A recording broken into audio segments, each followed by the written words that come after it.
2026-yilda trendga chiqishi kutilayotgan SLS kameramiz keldi. Hosilarini mana obzorini qilamiz. Kamerani qarang, kameraning ko'rinishlarini qarang.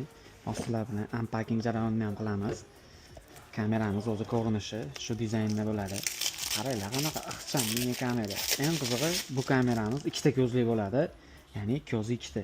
Ko'rib turibsizlar, bemalol 360 gradusga pastdagi ko'zini aylantirib olishingiz mumkin. Tepasi bo'lsa, o'zi qaratilgan tomondan olib turadi. Kamera haqiqatdan ham moshin chiqarilgan. Dizayniga bitta alohida baho berib ishlaringizni so'rayman. Bemalol buni uylarga, ofislarga qo'ysalaring ham bo'laveradi. Juda ham ochib turadi xonani, o'zini ko'rinishlari. Undan tashqari sizlarga funksiyasini sanab beradigan bo'lsam, ikki tomonlama audio aloqasi bor. Bemalol qo'yilgan joyda ovozda eshitasiz. Telefondan turib siz gapirsangiz, siz gapingizni ham eshitishadi.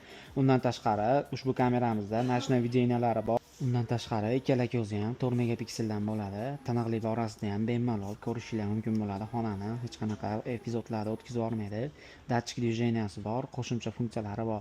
Ushbu kamera kimga kerak bo'ladigan bo'lsa, pastda raqamlar qoldiramiz. Aloqaga chiqsalaring. Dostavka xizmati O'zbekistonda barcha viloyatlarga mavjud. Kimga yana shu va shu turdagi kuzatuv kameralari kerak bo'ladigan bo'lsa, Anasijon do'konlarimizga aloqaga chiqaverasizlar. Barchalarni do'konimizda kutib qolamiz.